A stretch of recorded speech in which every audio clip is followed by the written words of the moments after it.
अस्सलाम वालेकुम। वेलकम करते हैं सभी को अपने यूट्यूब चैनल पर। आज एक और रिएक्शन वीडियो लेकर आए हैं। आज एक इस्लामिक वीडियो आपसे शेयर करने जा रहे हैं। यूट्यूब चैनल है एम्बर वॉइस के नाम से। बहुत ही अच्छा इनका कंटेंट होता है। फर्स्ट टाइम इनकी एक वीडियो वॉच कर रहे हैं। आज की इनकी वीडियो का टॉपिक है मनो सलवा।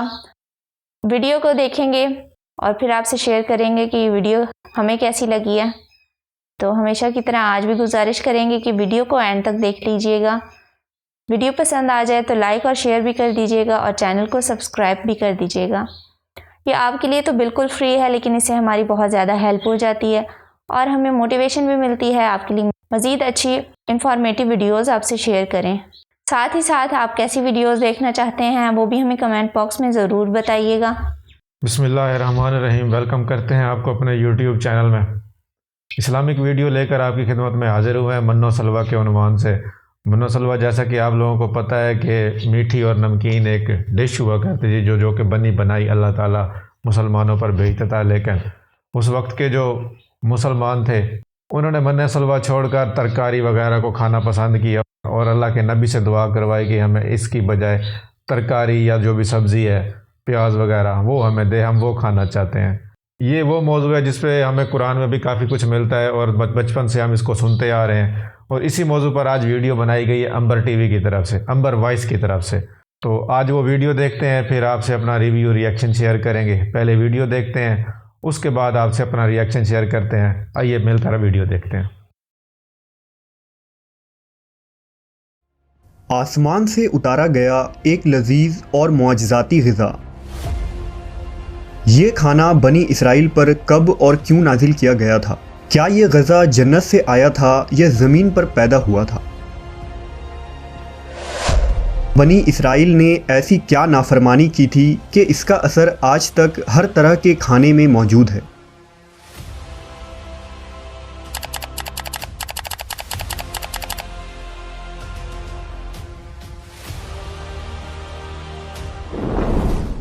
जब अल्लाह ने कौम बनी इसराइल को मिस्र से निकाला और उन्हें फ़िरौन से निजात दे दी, तो बनी इसराइल ने हज़रत मूसा अलैहिस्सलाम की रहनुमाई में बहर अहमर को पार किया और फ़िरौन अपने लश्कर समेत समुंदर में गर्क हो गया।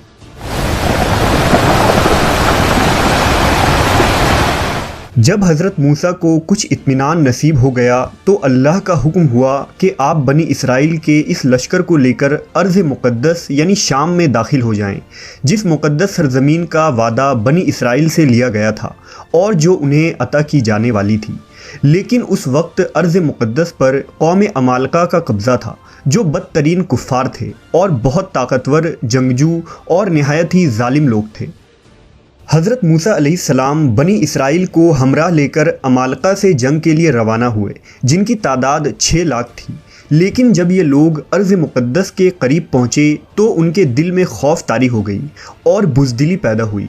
उन्होंने हज़रत मूसा से कहा, इस शहर में जब्बारीन हैं जो बहुत ज़ोर आवर और ज़बरदस्त हैं, लिहाजा जब तक ये लोग इस शहर में रहेंगे हम हरगिज़ वहाँ दाखिल ना होंगे। यहाँ तक कि बनी इसराइल ने हज़रत मूसा से ये कह दिया कि ए मूसा, आप और आपका खुदा जाकर उस ज़बरदस्त कौम से जंग करें, हम तो यहीं बैठे रहेंगे।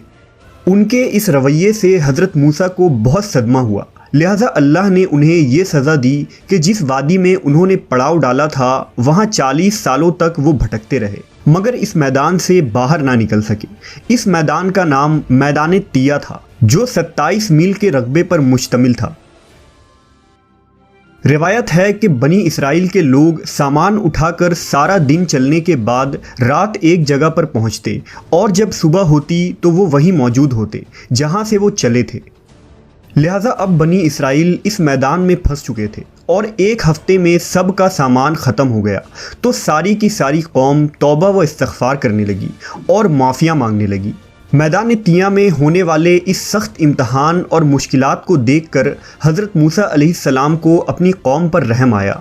आपने अल्लाह के बारगाह में उनके लिए दुआ की, लिहाजा अल्लाह ने बनी इसराइल के लिए उस मैदान में बेशुमार अताएँ और नेमतें नाजिल फरमाई। जब बनी इसराइल को प्यास की शिद्दत महसूस हुई तो हज़रत मूसा ने अल्लाह के हुक्म से अपना असा एक चट्टान पर मारा, तो उस चट्टान से बनी इसराइल के 12 कबीले के लिए 12 चश्मे जारी हो गए।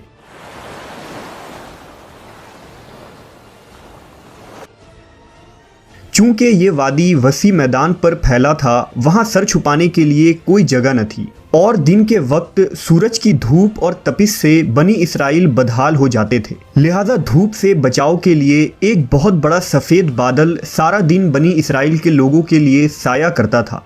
اس کے علاوہ رات میں میدان کے بیچوں بیچ ایک چمکدار ستون اترتا تھا، جس کی روشنی میں وہ لوگ کام کاج کرتے۔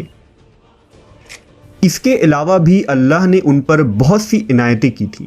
انہی عنایتوں اور نعمتوں میں ایک نعمت من و سلوہ تھا۔ دراصل اللہ نے ان لوگوں کے کھانے کے لیے آسمان سے 2 قسم کے غذا اتارے تھے، ایک کا نام من اور دوسرا کا نام سلوہ تھا۔ من شہد جیسی میٹھی غذا تھی۔ انجیل کے کتاب خروج میں لکھا ہے کہ جب وہ شبنم سوکھ گئی تو انہوں نے دیکھا کہ میدان میں چھوٹی چھوٹی گول چیز پڑی ہے، جیسا کہ پالے کے دانے ہوتے ہیں۔ بنی اسرائیل اسے دیکھ کر کہنے لگے، من یعنی یہ کیا ہے؟ تب موسیٰ نے ان سے کہا کہ یہ وہی غذا ہے جو خداوند خدا نے تمہیں کھانے کو دی ہے، اور اس نے تجھ کو پہلے آزمائش میں ڈالا اور تجھے بھوکا رکھا، پھر وہ من جسے تو اور تیرے باپ دادا بھی نہ جانتے تھے تجھے کھلایا، تاکہ تجھ کو سکھائے کہ انسان صرف روٹی پر ہی زندہ نہیں رہتا۔ من دراصل ایک شبنمی گوند تھا جس کا ذائقہ شہد جیسا تھا۔ یہ گوند وہاں کے پیڑ پودوں کے پتوں پر جمع ہو جاتا تھا، اور بنی اسرائیل روز اسے صبح سویرے جمع کر کے کھا لیتے، جو ہر شخص کے لیے تقریباً 4 کلو اترتی تھی۔ جو شخص اس وقت سویا رہتا تھا وہ اس دن کے خوراک سے محروم رہتا تھا۔ اور سلوہ ایک قسم کا پرندہ تھا جسے بٹیر کہتے ہیں۔ جب شام کے وقت جنوب کی طرف سے ہوائیں چلتی تو ان پرندوں کے ہجوم بنی اسرائیل کے خیموں کے قریب آ کر بیٹھ جاتے، لہذا وہ لوگ انہیں بآسانی پکڑ لیتے اور بھون کر کھایا کرتے۔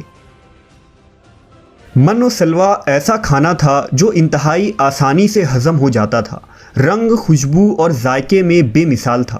اس کے علاوہ بنی اسرائیل پر اللہ کی طرف سے یہ معجزہ ہوا کہ ان کے بال اور ناخن بڑے نہیں ہوتے تھے، نہ کپڑے پھٹتے نہ ہی میلے ہوتے، اور جن بچوں کی بھی پیدائش ہوتی ان کے جسم پر قدرتی لباس ہوتا جو جسم کے ساتھ بڑا ہوتا جاتا تھا۔ اس طرح اس وادی طیہ میں بنی اسرائیل من و سلوہ اور ان چشموں کے سہارے ایک بہترین زندگی گزار رہے تھے۔ حضرت موسیٰ علیہ السلام کا یہ حکم تھا کہ روزانہ تم لوگ من و سلوہ کو کھا لیا کرو اور کل کے لیے ہرگز اس کا ذخیرہ نہ کرنا، مگر بعض لوگوں کو یہ ڈر لگنے لگا کہ اگر کسی دن من و سلوہ نہ اترا تو ہم لوگ اس چٹیل میدان میں بھوکے مر جائیں گے۔ چنانچہ ان لوگوں نے من و سلوہ میں سے کچھ چھپا کر کل کے لیے رکھ لیا۔ لہذا نبی کی نافرمانی کرنے پر ایسی نحوست پھیل گئی کہ جو کچھ لوگوں نے کل کے لیے جمع کیا تھا وہ سب سڑ گیا، اور آئندہ کے لیے اس کا اترنا بھی بند ہو گیا۔ لہذا احادیث مبارکہ میں رسول اللہ صلی اللہ علیہ وسلم نے ارشاد فرمایا ہے کہ بنی اسرائیل نہ ہوتے تو نہ کھانا کبھی خراب ہوتا اور نہ گوشت سڑتا۔ کھانے کا خراب ہونا اور گوشت کا سڑنا اسی تاریخ سے شروع ہوا، ورنہ اس سے پہلے نہ کھانا بگڑتا تھا اور نہ گوشت سڑتا تھا۔ دنیا کے مختلف قوموں اور مذہبوں میں بھی آسمان سے اترنے والے غذاؤں کا ذکر ملتا ہے۔ بدھ مت کے روایتوں کے مطابق جب دنیا کا ایک چکر ختم ہو جاتا ہے تو آسمان سے غذا برسنے لگتی ہے۔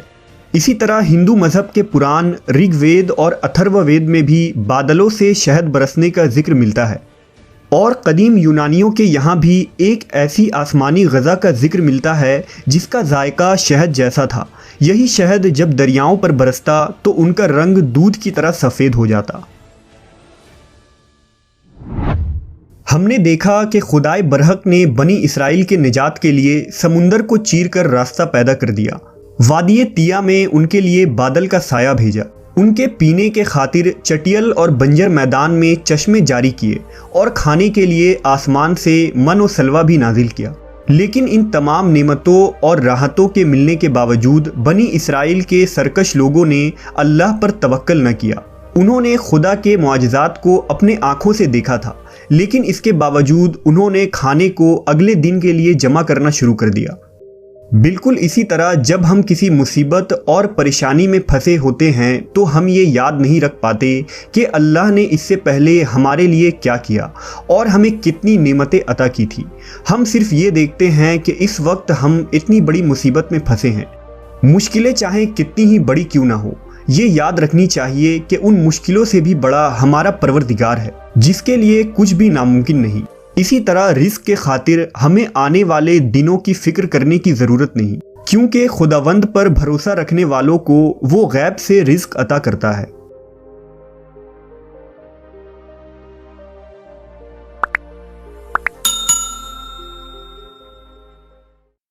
ये थी आज की वीडियो। बहुत ही अच्छी वीडियो है, बहुत ही इंफॉर्मेशनल वीडियो है।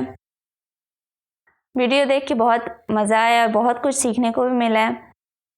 और जो इसमें सबसे बड़ा सबक हासिल होता है वो ये है कि मुश्किलात चाहे जितनी भी हों, हमेशा अल्लाह पर तवक्कुल रखना चाहिए। ये थी हमारी आज की वीडियो। बहुत ही अच्छी इस्लामिक वीडियो थी, बहुत ही अच्छा एक इस्लामिक सबक मिला।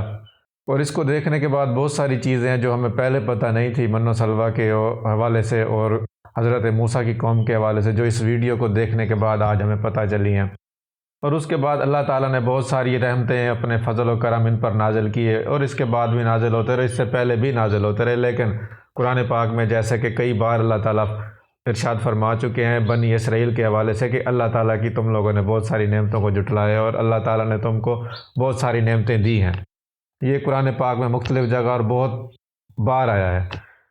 बनी इसराइल जो कौम थी वो अल्लाह ताला के एक बहुत ही ज़्यादा फ़ज़ल और रहमत वाली कौम थी। अल्लाह ताला ने इस कौम पर बहुत फ़ज़ल बहुत रहमत की थी, लेकिन फिर भी वो इंसान ही थे, हमारी तरह इंसान थे। जैसे हमारे ऊपर भी अल्लाह ताला के बहुत सारी नेमतें बहुत सारी रहमतें हैं, लेकिन फिर भी हम नाशुक्र हैं, अल्लाह का शुक्र अदा नहीं करते। इंसान तो किसी हाल में खुश नहीं होता। इंसान खुश नहीं होता, इंसान नाशुक्रा ही है। और अल्लाह ताला भी फरमा भी चुका है कि बेशक इंसान खसारे में है। जैसे सूरह असर में फरमाया बेशक इंसान खसारे में है, लेकिन वो लोग जो सब्र करते हैं, शुक्र करते हैं, रुकू सजूद करते हैं, उनके अलावा तमाम इंसान खसारे में। तो हमें सब्र करना चाहिए, शुक्र करना चाहिए और अल्लाह ताला की हर काम में कोई ना कोई मसलियत है। अगर कोई चीज़ हमें नहीं मिल रही, अगर कोई हमारी दुआ कबूल नहीं हो रही, तो इसका मतलब ये नहीं है कि वो हमें मिलेगी नहीं। हो सकता है उससे बेहतर अल्लाह ने हमारे लिए कुछ सोच रखा हो। तो अल्लाह ताला का हमेशा हर हाल में शुक्र अदा करना चाहिए। मिलते हैं अगली वीडियो में। वस्सलाम।